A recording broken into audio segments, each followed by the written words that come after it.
Özünden bu الناس şeylerle fikirlerine baktılar da mümkün şirahlı olmasından da sizin bilen ana rolü ananın bala terbiyesinde bulan uğruna hatın kızının en büyük vazifesi olsa ana bunun hakkında söyleşken idik. Hem de elbette hatın kız turunda ana turunu söyleşkeş. O özümün de bir soru, özüm için de bir kızıksını da öğretiriz. İrat, İrat o kim? Her bir ir cilisinde bulunan kişi, o İrat mı, hem İrat'ın tüm sıfatları nerede? Elbette ahlakı sıfatları var çok, elbette Peygamber aleyhissalatu vesselam bizge en ulu örnek bulup durar. Hem eğer biz parasak Kur'an'da Allah Teala bizge irlerge bularak özünün nasihatlerin ede, hatta ayrım ede, ricalen dibeyde. Yani biz şu peygamberlerini irlerden ciberlik dib atadı. Yani mahsus prost peygamber demekmedi, irler dib atadı. Bu da aleyhisselam özünün kavmine müracaat kılganda sizde irler var mı diye. Yani İrat, kim ol İrat derken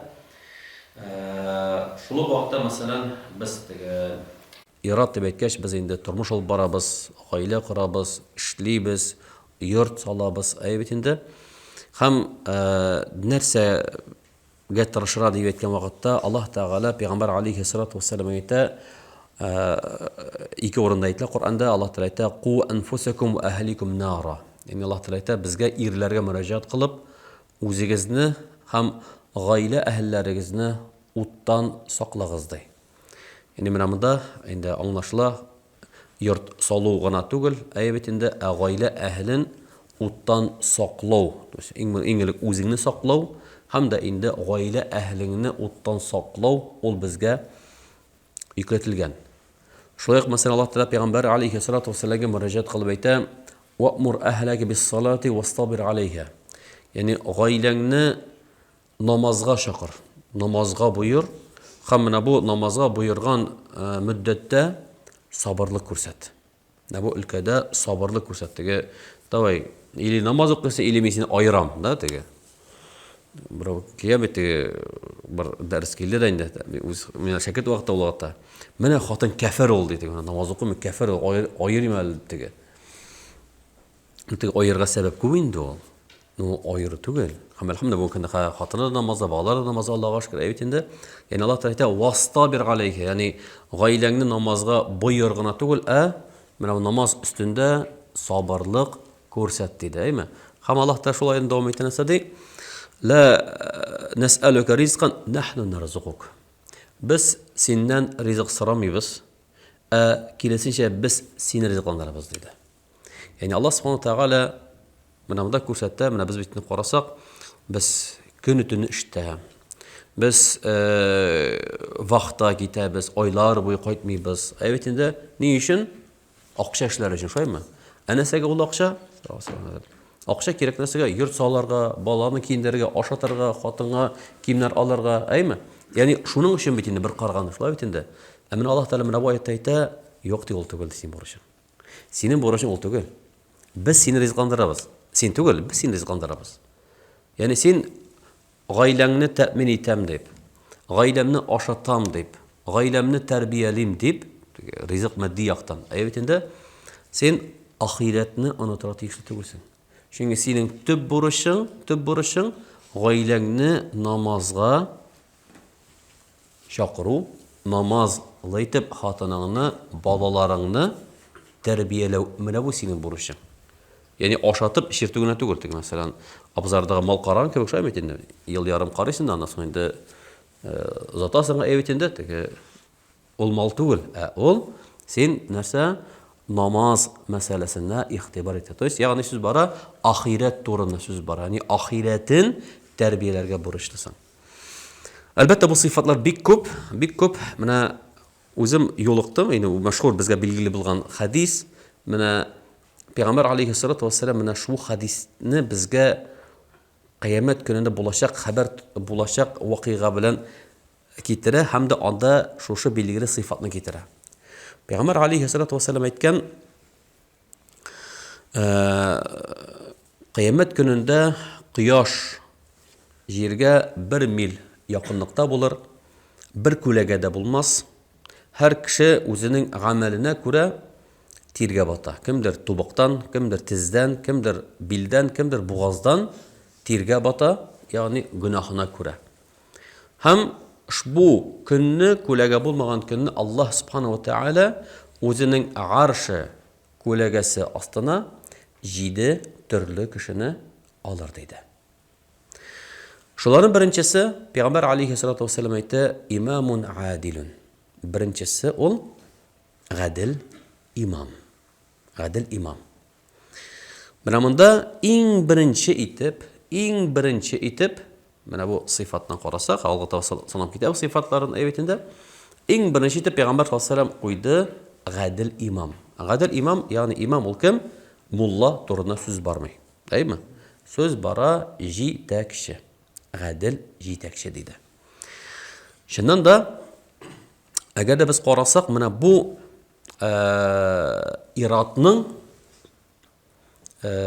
iratning jamiyatdagi eng buyuk vazifasi.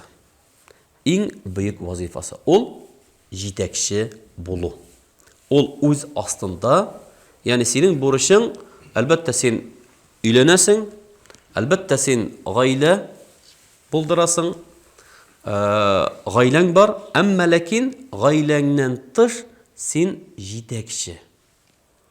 Sen 5 kishi ustunda jitakshimi, sen zo'r davlat jitakchisimi, sen avul yerligi jitakchisimi, ammo jitakshi dedi Payg'ambar sollallohu alayhi vasallam. Albatta jitakchi deb aytgach, endi har kim jitakchi bo'lsa kerak, endi har birini portfel tutib endi начальник bo'lib yurisi har kimning kela. Ammo lekin mana bunda jitakchi tugul adil imom deydi. Qur'on Karimda Alloh taolo shu mu'minlarga bizga kerakli bo'lgan bir duoni yuratadi. Biz uni yesh o'qiymiz ul duoni. Allah taolo bizga aytadi: "Robbana hab lana min azwajina va zurriyatina qurrata a'yun vaj'alna lil muttaqina imama." Ey Rabbimiz, xotinimizdan, bolalarimizdan ko'z salqinin ber. Ya'ni oila bizga qaytqach tinchlik olatirgan. Olara oilaga qaytqach, oila o'rtaga ba'zan zarat ustanovka kabi o'xshamaydi. Mana zaratni qo'yasan, akkumulyatorni ishlatgan o'xshamaydi, ham zaradiya o'xshamaydi. Ya'ni mana shu ko'ngil tinchligi bera turgan oila bir ham qizig'i shunda nasada g'adatda aytganda oilada problema bo'lsa, shu duoni o'qiysan endi. Shundaymi? No, bu duoning приложениесі bor Bu oila bilan bitmaydi. Nasıl diyor Allah Teala? وَجَعَلْنَا لِلْمُتَّقِينَ imama. Ham taqvalı kişilerge meni imam etip qal. Yo'q dege, tinchgina oilada yasharga tugul, deymi? Ikkinchi ulushi taqvalı kişilerge imam etip qal. Bu endi karyerni rost bitin shu endi. Albatta irat ol kim? Ol imam. İmam ol alda barışı, ol iyertib barışı, ol o'z o'rnagi bilan boshqalarni yaxshilikqa jalb etuvchi, o'z o'rnagi bilan boshqalarni gunohdan chetlashtiruvchi, ularni kesatuvchi. Mana qarasak, shundan da iratning eng uli bo'lishi, mana boshqara ola turgan eng uli bo'lishi ham uning sifati ol imam bo'lu. Xotin qizda ul yo'q. Xotin qiz ol yo'q. Xotin qiz ol iyaruvchi. Ammo irat ol iyartuvchi. Shunga aytganda xotin qiz erga kiyoshiqqach, nindi mazhabda, xotin qiz shunday mazhabda bo'ladi. Xotin qiz kiyoshiqqach, erga kiyoshiqqach, qoida musafir, xotin da shunda musafir bo'ladi. Chunki ul xotin erga iyara. Mana agar biz qarasak, mana bu oyatda Alloh subhanahu va taolo bizga ko'rsatdi imom bo'lu deb aytdi. Ya'ni yetakchi bo'lu. Agar biz sizin bilan shusha endi men teran kirib turibman payg'ambarlik qissalarına. Agar biz mashhur bo'lgan bizning Alloh rahmati olsun Qul G'ali hazratlarini yozuvchi g'aybatida ol yozgan Qissa Yusuf shaymi? Shu Qissa Yusufni yozgan şimdi mumkinda tatar xalqi 90% Yusuf alayhisalom qissasini bilar shu aytindi. Ham qachonda podsho tish ko'rdi, ham anga kerak bo'ldi krizis vaqtida menejer kerak bo'ldi. 7 yil boshda boylikni to'plari kerak, ham quriliq boshlangach 7 yilda g'adil etib buni bularga kerak. Ham menga kishi kerak hozir. Kim mana bu ishni boshqarib chiqam? Mana bu 14 yil boshda jira kerak, ana so'ngda g'adil etib to'ratira kerak. Mana bu kim buni boshqaradi deb aytganda, shul vaqtda Yusuf alayhisalom aytdi, "Inni hafizun alim" dedi. Ya'ni podshoh kishi kerak anga. Ham Yusuf aytdi, "Men ishonishli, ham biluvchi" dedi. Ya'ni mening bilimim bor. Men bilaman nechik deb soqlar, nechik bularga, nechik kishi orasini qilar, hamda men ishonishli. Qo'ysa biz bu so'zni aytala. Kim aytala buni bu so'zni? Anlaşılan senga masalan senga taqdim etdilar zo'r darajani. Anda avul sovetimi,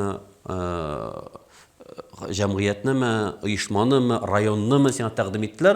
Ham endi boshda seni hali ayye men bo'ldim aytmaysan, senga boshda seni o'g'itdilar shaymi? Ana sen yarar deb rizolashasan shaymi? Amanda Yusuf alayhisalom nishadi? O'zini taqdim etdi. Bunda bit ol birdan bir kraynik kishi bo'lacaq hozir. Bu birdan bir g'ayiblik kishi bo'lacaq. Ham ko'pchilik kishi anga rahmat aytmayacak. Sen menga az berding, mana yetmadi, tegisi minsi shaymi? Mana ushbu javoblilikni Yusuf alayhissalom o'z ustuna oldi. Hamda bu ikki sifatini aytdi. Ol ishonishli hamda ol biluvchi. Mana bu endi agar biz qarasak umuman olsak, mana bu yetakchi uchun eng tub sifat ol adillik. Eng tub sifat ol adillik. Albatta yetakchini yaratalarmi?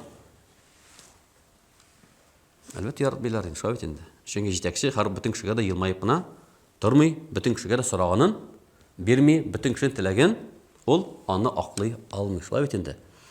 Umar ibn Xattob Alloh rozi bo'lsin, qachonda anga ol xalifa bo'lg'ach, anga shu davlatning Farsi davlatiga olishmasam elchisi kelgach, uni izlab bora qo'yadi. Ana shunda u qo'yadir palma tunda yotib turadi. Kela il boshlig'i palma tunda yotib turadi.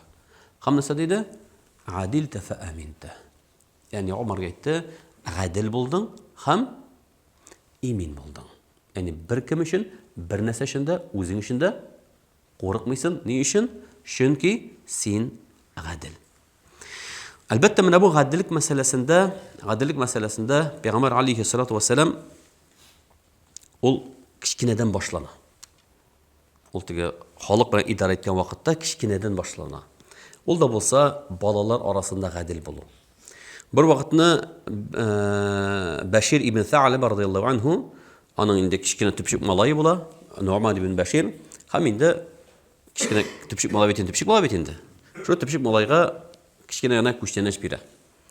Xotin aytdi, "Men bundan rizo tug'ildi." Chunki boshqa bolaga yo'q, kichkina bolaga berdi. Payg'ambarimiz menga shohid bo'lsa, men rizo bo'laman dedi.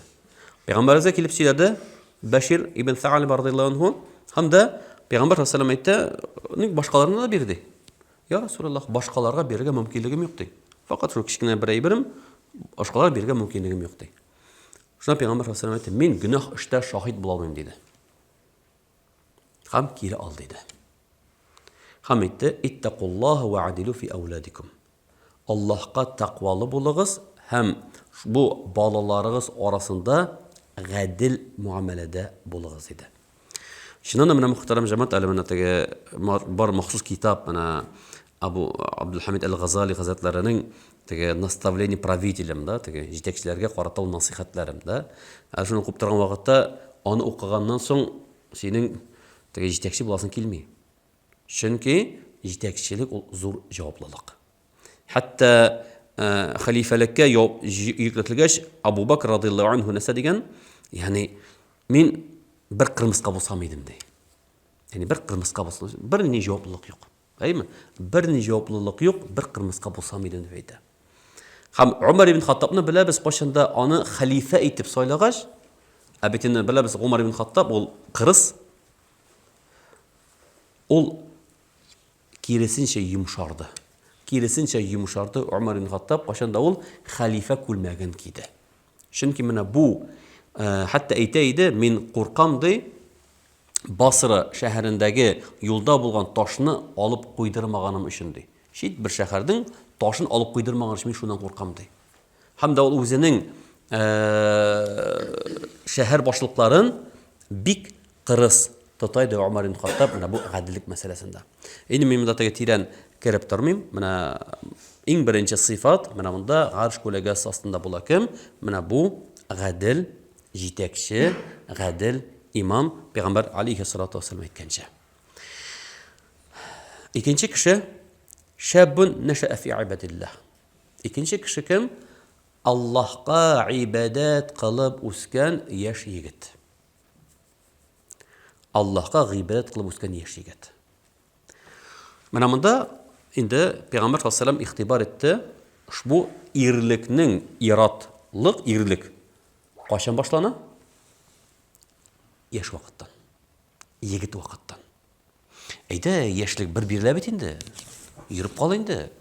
Go'laytib qol endi. Samay sen betini sizning shunday g'ayratli vaqting, aymi? Narsa ul g'ibadat. Narsa ul g'ibadat. Agar biz qarasak sizin bilan payg'ambar sollallohu alayhi vasallamning sahobalarni qarasak, Ali ibn Abi Talib 12 yaşında İslam kabul etken, 16 yaşında Peygamber sallallahu aleyhi o'rin yerinde kaldı Ali ibn Abi Talib radıyallahu anhu, aymi? O'zin fida qildi yosh yigit, ayvetinde. Şoy vaqtda masalan Abdullah ibn Zubayr radıyallahu anhu, aymi?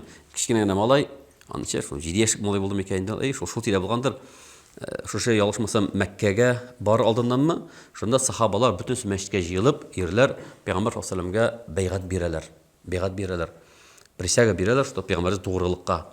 Hamşul vaqtda bu bitik kişiye mağlar uğramda oynayıp yürüyorlar. Bütün netiler söz seriyoz baralar mescidge Peygamber'e beygat birirge. Şu asım Abdullah ibn Umar, Abdullah ibn Zubayr radıyallahu anhu kişkine malay 7 yaşlık tiresinde tukta biz niye bunda oturabız dey. Bizde bizim irler tuğul mu dedi. Bizde Peygamber'e beygat bireriz dey. Ham bu seriyoz mu? Şun soğuş meselesi, seriyoz mesele da. İmna şunu kichkina malay kireler. Ham Peygamber cana keldi. Ya Rasulullah, biz sana beygat bera keldik dey. Inim. Şitterek turdi. Peygamber bir qulğundan dey. Malaylar qulların biri Peygamber alan beygatını ala. Ham dedi, sen etim alayı dey. Çünkü Zubayr ibn Avvam radıyallahu anhu ol güçlü Bahadir, sahabi, cennet ehli ve cennet müslimlerden sahabi. Evetine Abdullah ibn Zubayr min şu malayını Peygamber sallallahu aleyhi ve sellem usindire. Abdullah ibn Abbas radıyallahu anhu yaşkına yigit. Yaşkına yigit. Peygamber sallallahu aleyhi ve sellem yitkesinden tutup anaytdı. Ey bala, men sen birinchi söz berem, öğretem. Ayırım ana ihtibar et. Men sen birinchi fikir öğretem. İhfazillah yahfazık. Allah'ını sakla, Allah seni saklar. Allah'ını sakla, onun yerden alınına tabarsan. Bil, eğer kişiler barısı jıyılsa sana fayda getirge, Allah yazgına artık fayda getirilmezler. Eğer jıyılsalar barısı birge, sana zarar getirge, Allah yazgından sana artık zarar getirilmezler. Kıskaça getirin hadisinde, İmam Abdullah ibn Abbas'ga Peygamber Efendimiz özüne ayrım nasihat kıldı, hatta ana dua kıldı. Allah da sana faydalı ilimden aşsa iyi dedik. Hem gelecekte olayını en zor alimlerden buldu bu sahabi. Elbette mana bu yaşlık vakitte, mana bu yaş üsmür vakitte, mana bu gıybedetke yöneltü. Anlara ki gıybedetke yöneltü nerse ol. Peygamber aleyhissalatu vesselam'ın gıybedetin kısa şağın düşüncesini bizge birdi. Nasıl dedi? İttakil meharime tekun a'beden nas. Haramlardan saklan, en ko'p g'iybadat qiluvchi kishilar bo'lsin dedi. Demak, g'iybadat ol narsa, g'iybadat ol kuni tuni masjidda yotib tugul. Ibodat ol farzni o'z vaqtida o'tav ham haromdan tiyiluv. Demak, yosh yigitlarni 5 vaqt namozini o'qisin o'z vaqtida ham haramdan saqlansın. Hem de elbette dünyavi yaqtan, kerak yüzü bolsunmu, sport bolsunmu, başka hüner bolsunmu, başka yaqtan ana yöneliş biru. Amma mana bu iki asıl. Farizni o'tav ham haramdan tiyilib. Keri qaytamiz oyatga. Peygamberimiz Allah Teala nasa deydi? Oilangni namoz o'quga buyur deydi. Bu kunda biz ishimiz yarar yiqlasin endi. Yarar endi namozni qaytqach o'qir endi. Yo'q jamoat. Mana kichkinadan bolaga namoz o'z vaqtida namoz o'qituv. Bu endi mana ushbu yosh o'smir yoshini halik tarbiyalab, yosh o'smir yoshini o'zi ushbu namozni qayg'irtuv. Bu eng tüp farzlar. Albatta mana bunda endi tege yosh o'smir vaqtida bola yashak vaqtida masalan albatta o'zining turli podxoti bor masalanda. Tege shul vaqtda masalan ko'rga to'g'ri keladi, qo'y vaqtda bizning musulmonlarning bir qaraganda ani tirisha bolani namoz o'qittirarga, shulaymi? Amma namozga o'qittiranicha ketib, maktabda o'qitishni oldilab oshib ketadi. Yoki ida bormaydi, borib tur maktabga, kerak bo'lsa borga. Maktab narsa u? Maktab narsa tarbiyali? Disiplina. Namoz narsa tarbiyali? İşte namazning tüp asılı u narsa time management. Ciddi vaqt. Ciddi. İşte namazning asılı sen turmushingni 5ga bo'larga öğrenesin. Hamda shu 5 bo'lgan orada amal qilarga öğrenesin. Amma bu kunda qo'yotib ko'rga to'g'ri keladi, ayda borib turma bugun maktabga. Ayda buni qoldirma bu maktab. Bugun buni borma. Bu shulay. Yo'q oluyor plan tugul. Bola xazinasi solinaydi, iki turli standart solinadi. Chunki namoz tarbiyali narsa amanatni. Namoz tarbiyali javoblilikni. Sen maktabga borasan ekan, maktabda da sen javobli. Shulay so'z ketdi, tege jumaga boruv masalasini bolalarning. Shunda maktabda bir ana aytdi, to amana 9-klassda bola baligh bo'lgach, hozirchi jumaga borayin dedi. Aytdim, bola baligh bo'lgach, hurmatli ani aytdim, bu sening problemang tugul o'sha. Baligh bo'lgan bola ul o'zi anglab, o'qitishi bilan suylashib, ul o'zi bu problemani shishirga bilirga tegish. O'sha biz hamon 40 yoshda yetaklab yuribmiz, shaymi? 40 yoshda hamon yetaklab, oshadimi o'g'lim? Eshitdingmi hali sen, aymi? Hamon yetaklab yuribmiz. O'sha baligh yoshida bola o'zining mas'alasini hal etarga tegish. Onun üstüne cevaplık ol namaz öz vaktinde okuva. Bala karşında bu haram, bu rizq haram, bu bir haram, mana bu şeklini ol bilerge buruşlu. İkinci kişi, arş ko'lagasi ostida ol, yaşligin g'iybatda o'tkazgan kishi. Mana biz oldi aytildi, g'adil imom deb qo'yma. Mana bu g'adil imom qayin kelib tushadi? Ko'kdan tushadimi? Mana kishi 40 yaşında. Mana biz bilamiz 40 ni o'zgandan so'ng bu kishining eng produktivniy vaqti. Turmushda o'rnashdi, onun qo'l ostida ko'p yetakchi, ko'p javoblik, ko'p biznes, ko'p o'qsha, o'sha o'sib ketdi, shuymi? Hozir onun darajasi ko'tarildi, hozir bek turli lazzatli aybirlar hozir qiziqtira, jingilchagina o'tishli o'yinga kirib ketarga, jingilchagina tiganda yo'lda qizlar tegisi mansi, ya'ni to'liqsincha butun qopqalar ochildi. Bu vaqtda narsa tutib qola iratni? Yoshlikda g'iybadat. Yoshlikdagi mana bu g'iybadat, mana bu kishi formalashqach, turmushda in oyoqqa bosib to'liqsincha turmushni olib bora boshlagach, bu vaqtda oni tota mana ushbu vaqtda bo'lgan yosh vaqtdagi g'iybatati. U qoshinda anga solindi narsa ol farz, anga solindi narsa ol harom. Krasniy liniya bor. Ham ziloniy liniya bor. Aymi? Bu anga solindi. Bu g'iybat yosh vaqtda bo'lgan g'iybat darajasi. Uchinchi kishi ko'ngili masjid bilan bayli bo'lgan er. Qarag'iz hali. Namoz o'qishi er deb aytdimi? Namoz o'qir uchun masjid kerakmi? Ha? Yo'q, kerak. Jumu'a uchun masjid kerak, shuymi? Namoz o'qir uchun namoz vaqti yetdi, her oranda namazını okuysun, şoyma? Yok, apalar, hatın kızla, bu hatın kızla kakılmay. Hatın kızga namaz okurga, işte namazını okudu, bitti. Amma iratның nerse? Meşit bilen beyli. Meşit bilen beyli buluva. Ham nese dedi Peygamber sallallahu aleyhi ve sellem? Ko'ngli meşit bilen beylengen ir deydi. Nerse ol meşit? Mana biz sizin bilen şoşa hajga bargaç, Peygamber sallallahu aleyhi ve sellem'nin meşitini ziyaret kılgaç, biz barabız Quba meşitinde namazı qo'raq, şoyma?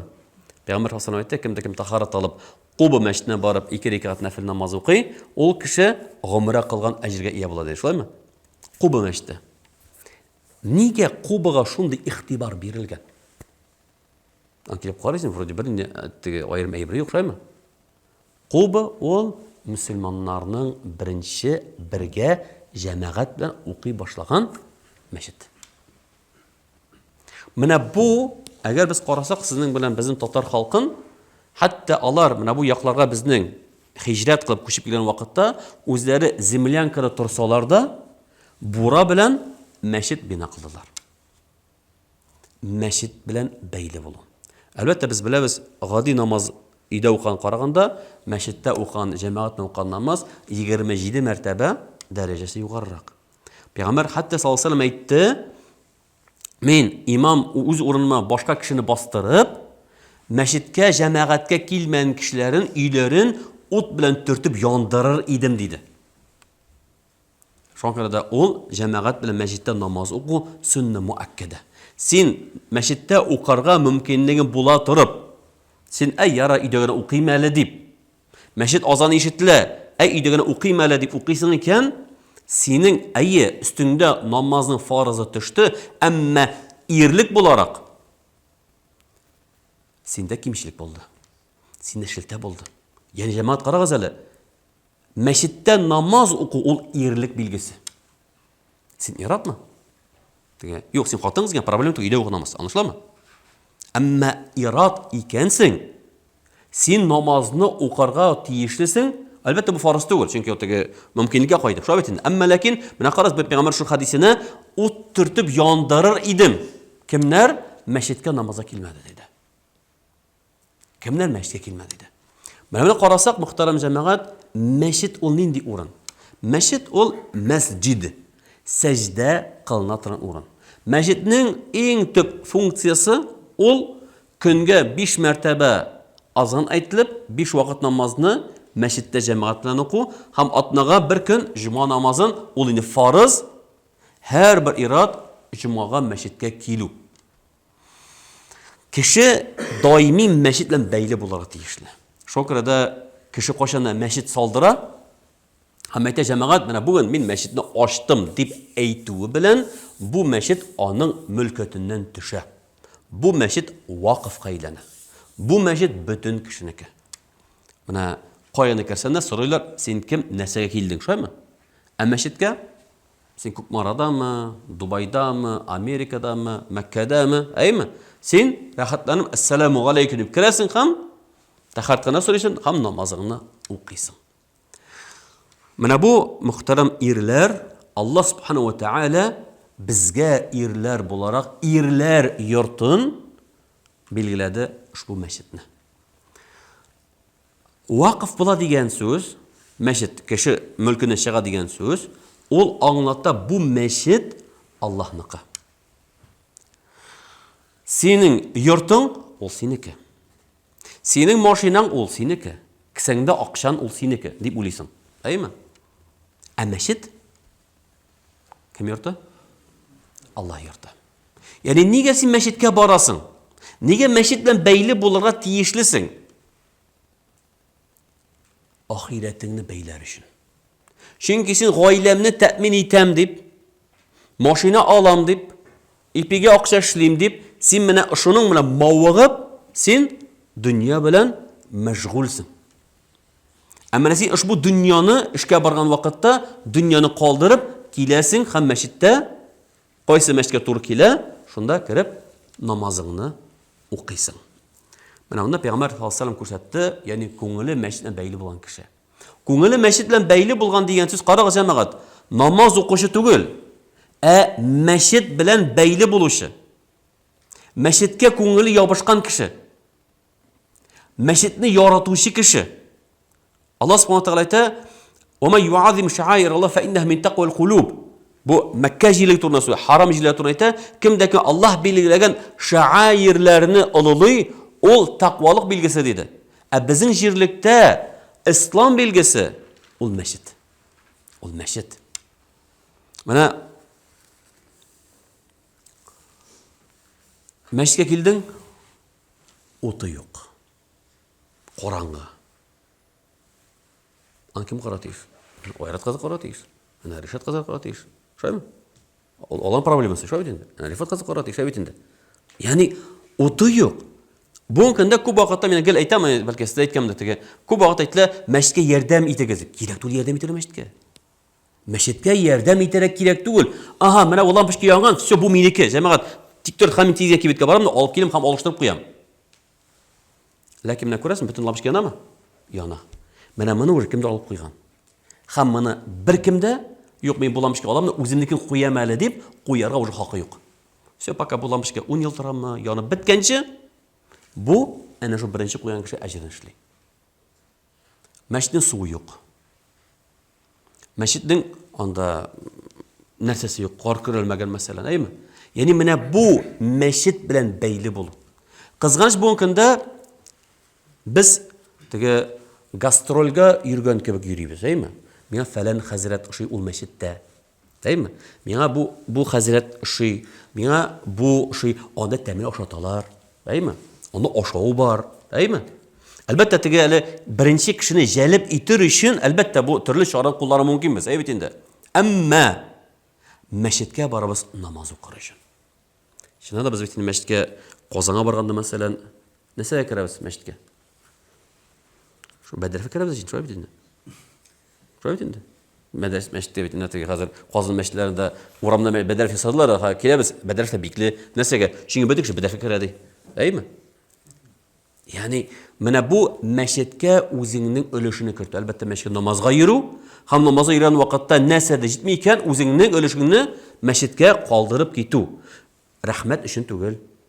Каенда әйтер өчен түгел. Әлхәмдүлиллаһ, насыйп булды, менә өлешем кертә алам менә бу мәчеткә. Хәтта без бит инде беләбез, Пәйгамбер алейһиссалату вассалам заманында бер карчык бар иде. Анда бит инде ком һәм тигез ком, ләкин инде гадәттәгечә бәдәвиләр хөрмәт чүпләрен ташлыйлар. Һәм шул карчык хөрмәт чүпләрен җыеп йөри торган була. Шуны беренче атна үтә, бу карчык күренми. Пәйгамбер саллаллаһу алейһи ва саллям сорый, кайда ул карчык? Я Расулуллаһ, ул вафат булды. Без аны узаттык. Ничек ди? Нигә сез миңа әйтмәдегез? Я Расулуллаһ, кайда шундый диге. Кайда бер карчык инде, кайда сине борчып торырга? Андый вак кеше белән, шуның мәгънәсендә.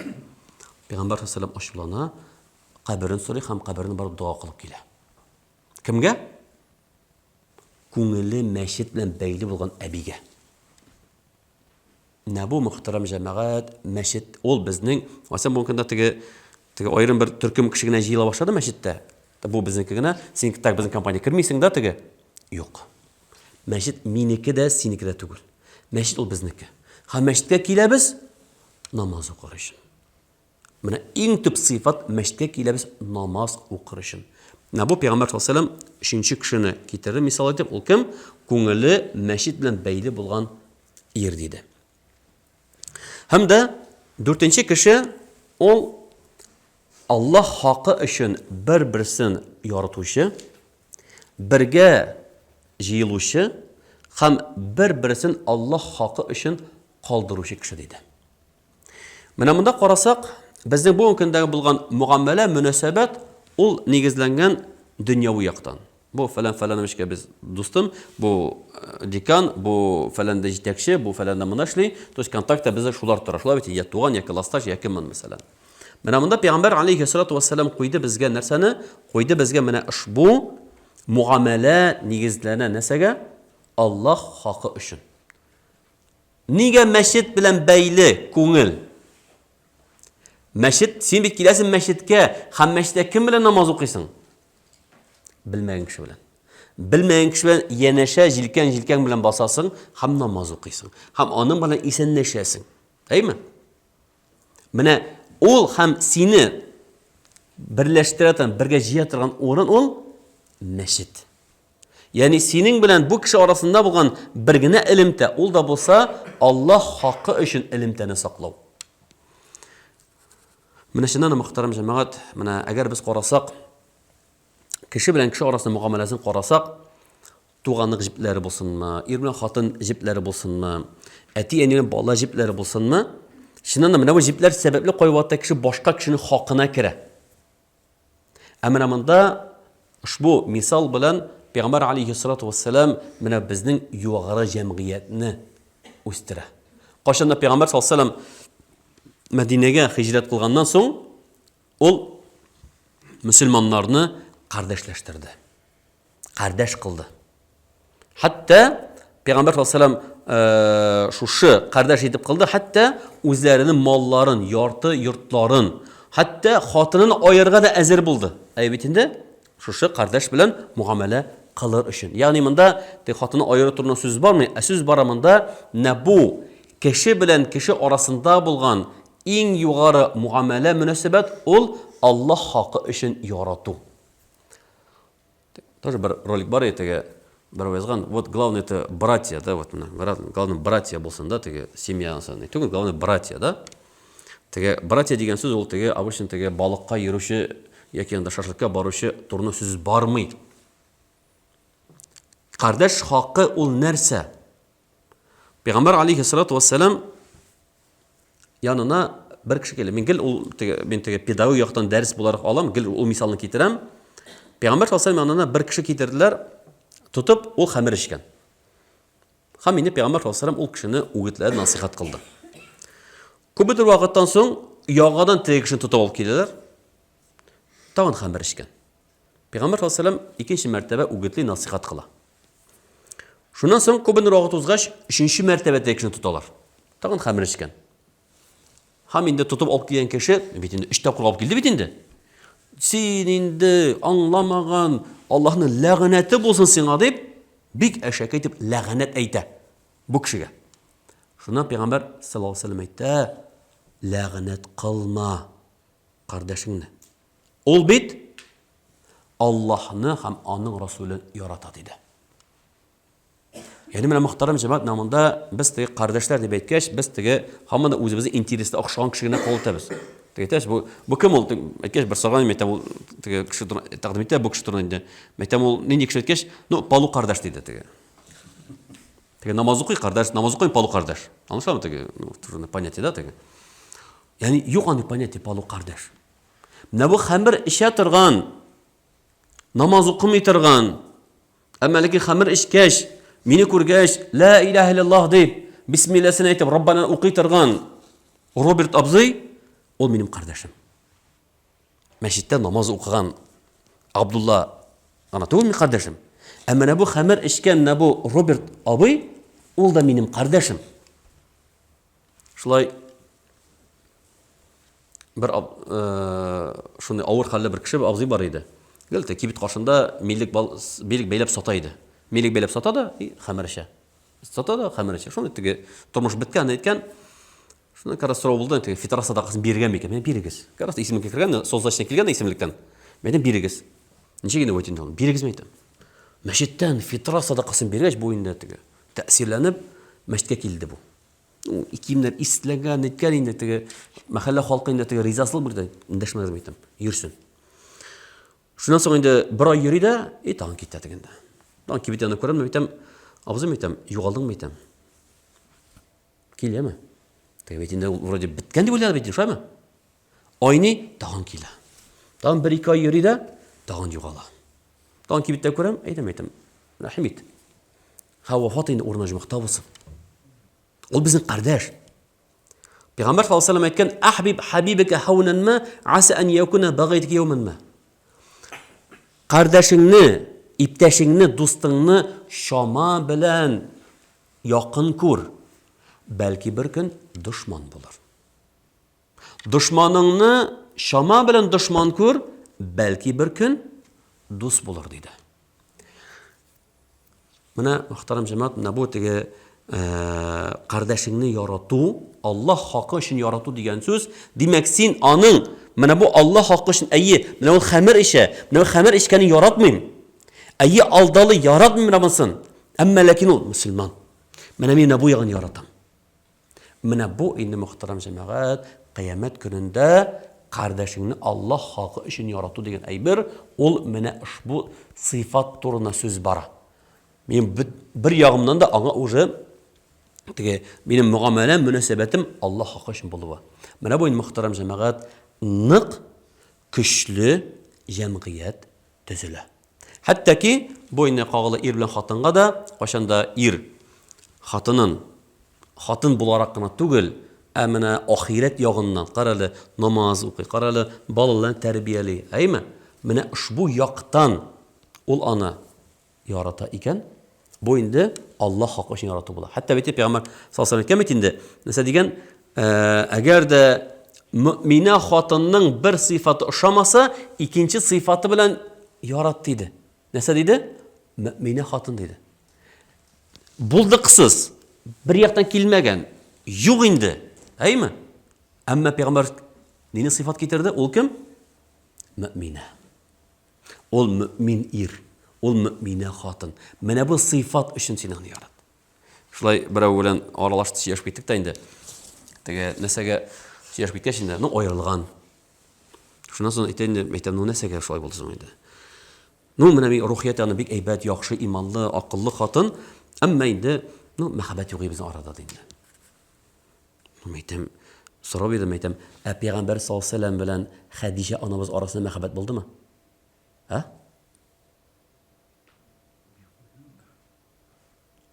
Biz аңлаган теге, күрдем, гашыйк булдым дигән. Пәйгамбәр саллаллаху алейһи ва саллям шулай өйләндеме?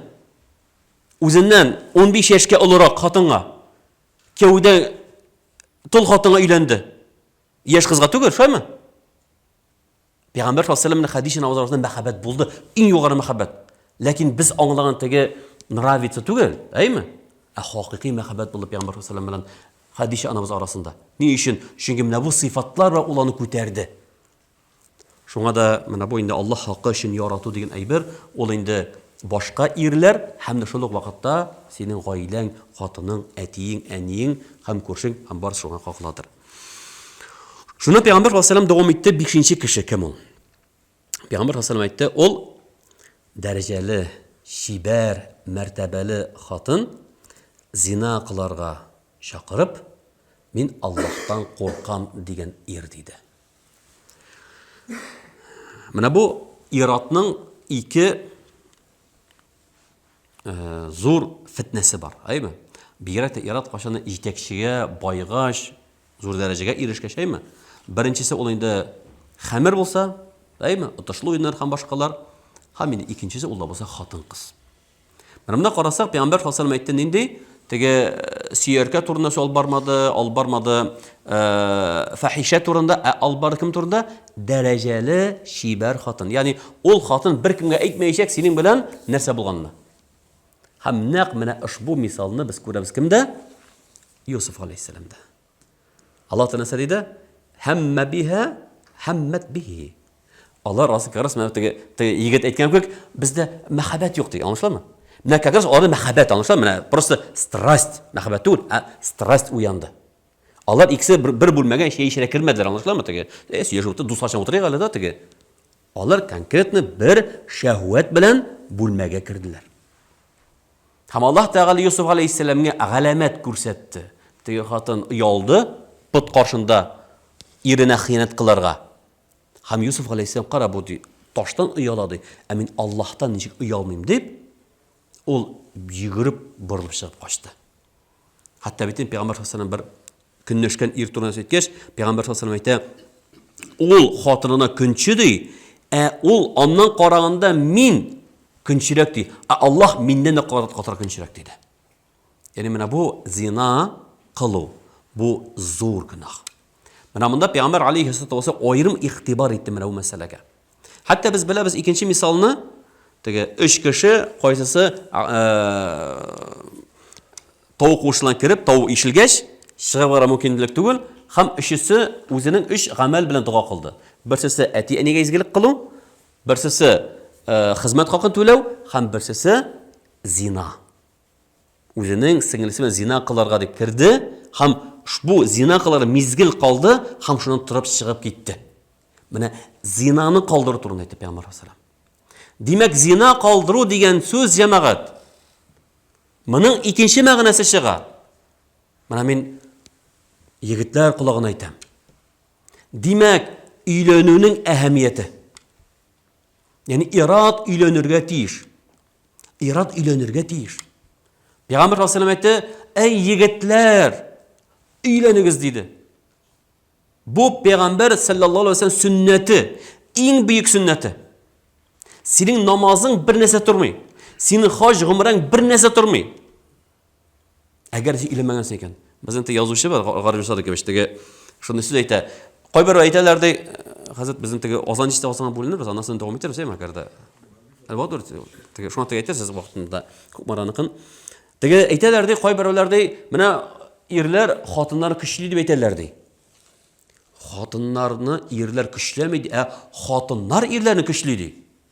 Шундый солы буйлы, шундый шибәр хатын, шундый җиңелчә киенгән хатын ират яны үтеп бара икән, иратның бер җирдә селкенми икән, ул ират түгел ди. Юк, шулай бит инде. Син өйләнмисең икән, синең бит бу шәһвәтең бар. Димәк, син зина кыласың. Я күз зинасы, я уй зинасы. Шул егет турында әйтәм әле. Аерылган егет турында әйтәм. Кара, бара теге самолетта барасы дигәндә. Кара, ни матур кызлар ди. Бу зина бит инде. Ул сөйләде моторлык дип сөйләнә, берәү әйтә, теге балет это и красота дип да теге. Ну, красота человека, кешенең моторлыгы, ләкин бу бит халал моторлык түгел безгә. Син халал моторлык, син хатының. Акай вакыты кеше борчыла, менә өйләнергә теге ничек туры килемгә була микән, теге менә мин идиллик көтәм, өйлән син главный. Өйлән. Аллаһ та юлын ача Аллаһ берсә. Менә бу мөхтәрәм җәмәгать инде зинадан иң башы ул нәрсә? Өйләнү. Өйләнү, никахлы тормыш алып бару, гаиләне алып бару. Бит хатын кыз әйдә мине кияүгә ал инде дип муенына асылына алмый. Ират әгәр дә адым атламаса. Шунда менә бу көндә безнең күп яшьләр, кызганыч бу көндә өйләнмичә йөриләр. 20-30 яшь өйләнмичә йөриләр. Бу афат мөхтәрәм җәмәгать. Бу афат. Бу теге җитлемә ту бу афат. Һәм без әтиләр инде балаларга әйтергә бурычлыбыз. Син 23-тә өйләнгән була тиешсе бетте. Знатты не знаю. Крайне 25-тә өйләнгән була тиешсе. Менә бу таләп буларга тиешле җәмәгать. Тоже бүген теге Мөхәммәдия барып хәзрәтләргә. Әйтәм, теге туры яшьтәр хәзрәтләр белән. Менә егет өйләнмәде инде. Мәйтен ничек әйтә, кызларга язып әйтәм монда әйтәм. Монда без укыган вакытта инде уже теге 19 егет өйләнәләр. Шуңа күпме кызлар ди, бит инде. Юк ди хәзрәт менә егетләр өйләнмәде. Шунда да мөхтәрәм җәмәгать, бу закон хакы булды инде. Яшьләр 44 яшькә күтәрелә, шулай инде теге яшь егет булабыз, яшьләр булабыз. Әлбәттә менә бу зинаның афаты шунда җәмәгать. Чөнки шайтан бер кашанда да зина кыл дип әйтми. Шайтан башта субханаллах караны матурлык дип әйтә. Әйме? Аннан соң әкренләп шайтан үз адымын алып китә. Бер егет турында сөйлиләр, риваят итәләр. Шул бик ихлас егет, ихлас диндар егет, мәчеткә йөри, дәрескә йөри торган була. Һәм инде базарда сата. Шуннан соң бер хатын моны күрә, һәм инде теге шунда теге егетләр кулагына әйтәм инде теге кызлар бу көндә шуны фикер, әйме? Главный кемгәдер теге тәртипсез кыз инде тәртипсез юл белән бәбәй ясарга уйлый. Әйме? Ана соң инде ирне куып чыгара да, шул бәбәйләр хәтләнеп теге псих караган кебек, шул бәбәй белән үстерә, әйме? Икенчесе инде нормальнырак егетне сайлый да, главныйга никахлаша, кияүгә чыга да, ана соң ничек булса да бала узгач, аны аерыла. Нәрсә кирәк ул абузы? Нәрсә кирәк бу? Лишний мәшәкать, әйме? Менә главный баласы булды бит. Ләкин нинди бала кирәк? Яхшы ирдән кирәк, шулаймы? Нәкъшә бу хатында бу ир егетне әйтә, менә мин авыр күтәреп кайта булса әле ди. Егет инде бу ихластан бер нинди арт уйлар юк.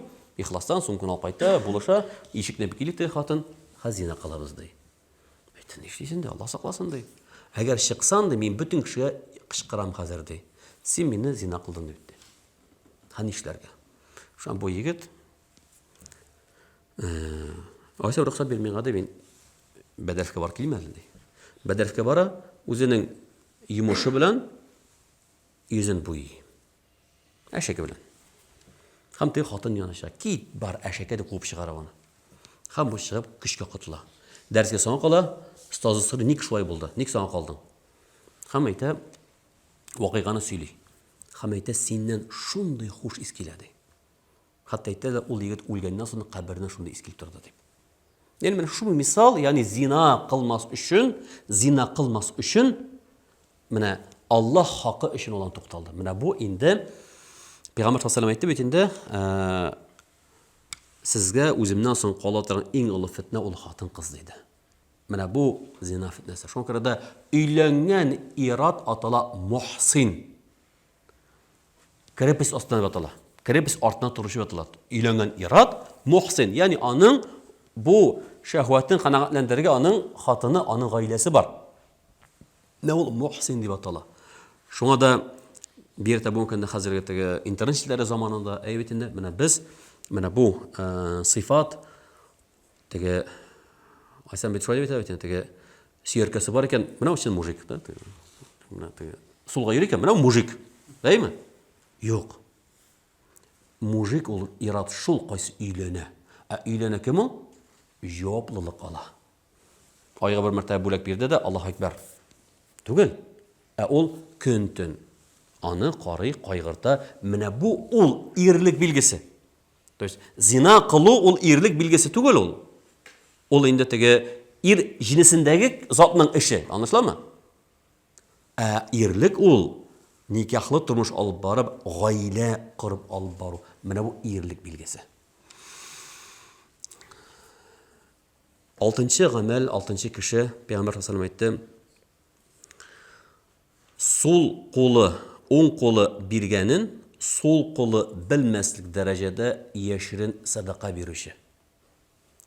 Ничек кирәк инде? Садака биргәндә керәбез, яшигән киләбез, сул кулны артка куябыз да, уң кул белән бирәбез. Әйме?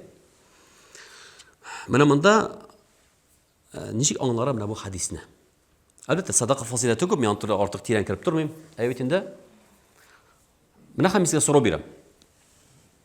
Сез абиттан нәрсә ашадыгыз? Хәтерлисезме? Шуңда авыр сорау булдымы? Югалып калдык, шамы? Шамыйкмы? Сразу искә төштемме? Әле ашамадык, ашама искә дә теге. Теге абиттә кем уразалды ашамады да, теге менә нәрсә хәтерлисезме ашаган менә шул? Сез билгеләп барасызмы, юкмы? Юк. Нигә? А? Ихласны ашыйбыз, да? Ашау ул нәрсә?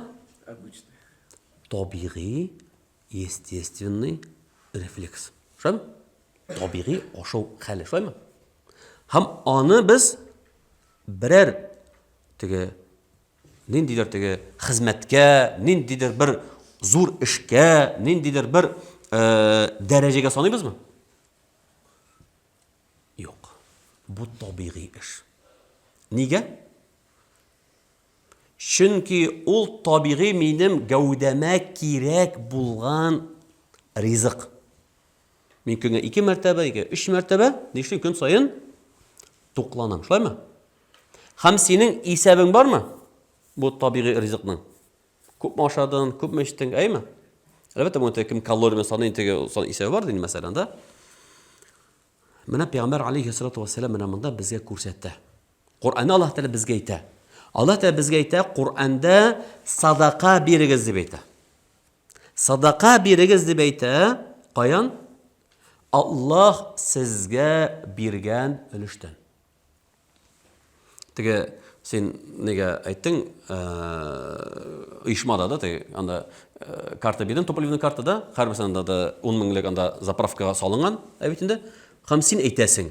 Теге Роберт, теге нигә бүген анда кем килешәргә, шуңа картадан салыр, әйме? Теге топлин картадан аңа заправ җибәр әле. Роберт нәрсә әйтә? Ачо. Минеке бит ул. Шаймы? Тукта, бу топлин карта кем акча сала? Робертмы или минме? Аллаһ Тәала безгә әйтә, менә сиңа топлин карта бирдем мин. Менә шуннан, юк дигән түгел, менә шуннан, менә мин сиңа бирдем, картаңа шаймы? Менә шуннан, менә бу кеше бүген килде, мохтаҗ. Менә аңа бир диде. Димәк, мөхтәрәм җәмәгать, менә бу 6нчы кеше ул садака бирү, ул нәрсә? Абид ашаган кебек. Ул табигый күренеш. Ул үзенең садака биргәнен белми. Садака биргәнен ул тоймый. Садака биргәне ул аның гадәти бер көндәлек бер күренешкә әйләнгән.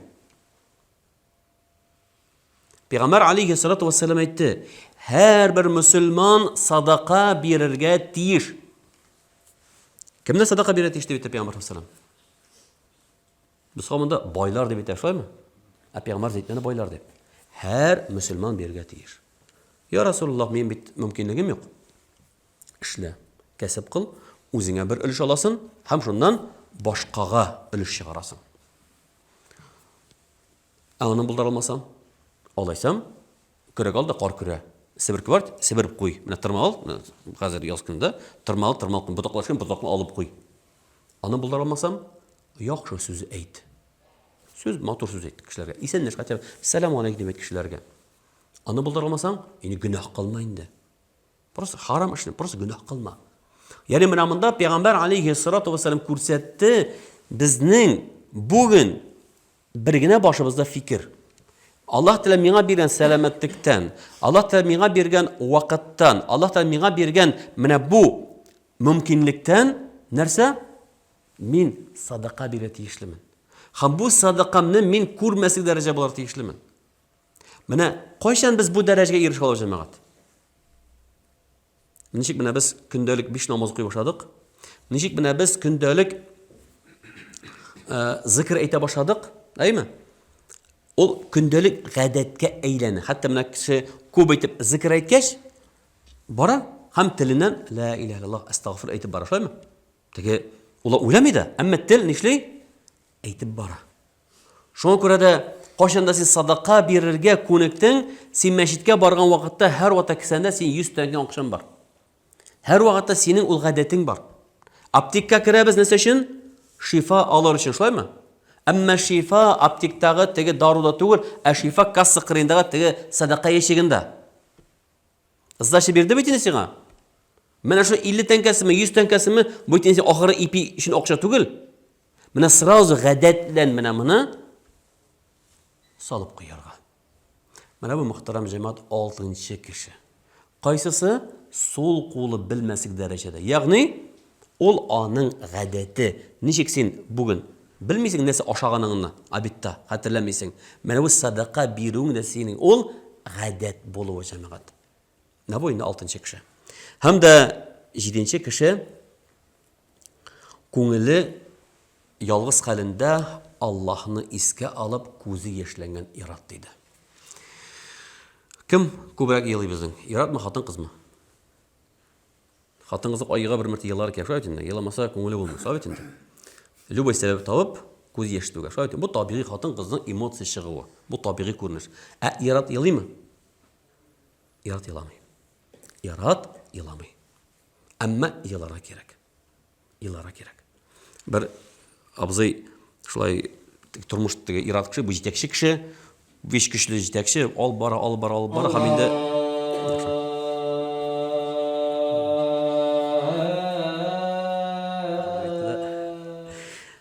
инде шу хадисен төгәлләп әйтәбез. Менә Пәйгамбәр саллаллаху алейһи ва саллям диде, күзе яшьләгән ир диде. Кайчан? Кайгыда түгел. Бәхеттә түгел. Эш уңышта түгел. Кәсептә түгел. Аллаһны искә алган вакытта. Пәйгамбәр саллаллаху алейһи ва саллям әйтте: Allah Teala aytdi, "Ala bi zikrillahi tatma'innul qulub." Allohni zikr qilib bilan ko'ngillar tinchlanmaymani. Ushbu yigit abzey turni aytam, shulay bir abzey aytganda, "Bor sen G'umraga borib qayt" deb aytgach, shuni G'umraga bora, ham shulay G'umrada ko'rishdik biz bilan. Hazrat hozir ko'z yoshi qolmadi endi dedi. Yili ko'z yoshi qolmadi dedi. Chunki mana qashanda kishi 40 yoshga yetsa, mana ushbu duo aytla, Robbi auzighni an ashkura ni'mataka allati amta alayya. Rabbim yordam ber menga bergan anima bergan ne'matga shukr qilirga va an a'mala solihan tardoh, sen rizo bo'ladigan amal qilirga menga yordam ber deb, mana bu Alloh bergan ne'matin ko'rib, shukr qilib, Allohni esga olib ko'z yoshlanu. Mana bu muhtaram jamoat irod uchun mana biz hali Ramazon oyi bo'ldi. Ramazon oyining oxiri 10 kuni i'tikof kunlari, aymi? Mana ushbu Allohga o'zingni bag'ishlab, ko'zni bir yilga bir marta yoshlantirib olu, u 1 yillik energiya bizga beradi. Mana agar biz qarasak, shundan mana irod uchun narsa kerak deganda, mana bunda payg'ambar sallallohu alayhi vasallam 7 sifatni jidi. Yetakchi. Sen yetakchi bo'laroq deyishsin, g'adil yetakchi bo'laroq deyishsin. Yoshliging g'ibodatda o'tkarga borishlisan. Sening ko'ngling har vaqt masjid bilan bayli bo'luvi. Sening qardoshlar bilan muomalang Alloh haqqi uchun muomalada bo'luvi. Zinadan saqlanu. Yashirin sadaqa beru. Hamda ko'z yoshlanu Allohni esga olib. Agar biz qarasak, mana bunda har irodga shu 7sining birsingina olirga mumkinlik bor. Mana ushbu 7 kishi g'arish ko'lagasi ostida bo'la. Demak, muhtaram jamoat, mana biz o'zimizga, endi men mana o'zimga qarata aytam, eng birinchi ratda mana ushbu 7 sifatga ixtibor etib, endi hech yo'g'i birsisingina biz buldirasak turmushda, avval birsini bilmayaning. Yoshligini g'iybatda o'tkar ekan, yetakchi bo'lgach ul g'adil bo'la. Ul masjid bilan bayli bo'la. Ul butunisi birga jinala. Endi opalar aytdilar, qo'yasin bizga. Yetakchi narsaga oldi, narsaga g'adil bo'lmay, narsaga avushturush ketirib, oqshani avushturush ketira. Opalar? Xotinga shu kerak. Shuymi? Xotinga shaharda fatir kerak, shuymi? Agar xotin ayta ekan, uyga bir tiyin haromni olib qaytasin bo'lmadi. Deymi? Demak, g'adil yetakchi ortida xotin da kirajak. Yoshlikni g'iybatda o'tkazgan yigit qachon yoshligini g'iybatda o'tkazala? Oldinda qizlar yoltirab bersa o'tkara oladimi? Yo'q. G'iybatda o'tkazgan yosh qizda shuni ostida kiradi. Alloh haqqi uchun bir-birini yaratdi degan so'z, xotin aydabar anatiga qardoshini halim biladi deb jibar ekan, olda аңа kiradi. Zinadan saqlanu, kevda bo'lmagan xotinlar kiyinib saqlanib yuruvi, olda shunga kiradi. Sadaqa beru. Sadaqani odatda shu bitin oshga kelamiz degan apalar shuni tuttirib jibarish, shu bitin. Sadaqa beru yoki meshkani sadaqa solar emas, yani sadaqa deb tuttirib jibarish, shuymi? Ya'ni albatta xotinda bunda bo'la. Ham qo'yshon so'ng irodning ko'zi yoshlana rahmat yuzidan. Ushbu payg'ambar sollallohu alayhi vasallam aytdi, izga xotin kimdi? Qo'shad anga eri qarasa, eri suyunadi dedi, shuymi? Mana ushbu oila baxtini qarab erning ko'zi yoshlana, ham hech shiksiz mana bu 7 kishi ortida albatta xotinning, albatta xotin qizning, albatta qiz bolaning, albatta onaning ulushi bor. Alloh subhanahu va taolo bizga ushbu aytgan payg'ambar sollallohu alayhi vasallam hadislari o'rnagida amallar qilib, Alloh taolaning rizolig'iga erishib, qiyomat kunida arsh ko'lagasi ostida bo'lib, oilalarimiz bilan birga Allohning jannatiga kirga, ham birga munda uchrashgan kebek Allohning jannatidan shoshib nasib qilsaydi. Subhanakalloh bihamdik nashhadu an la ilaha illa ant nastag'firuka va natubu ilayk. Assalomu alaykum va rahmatullohi va barakatuh.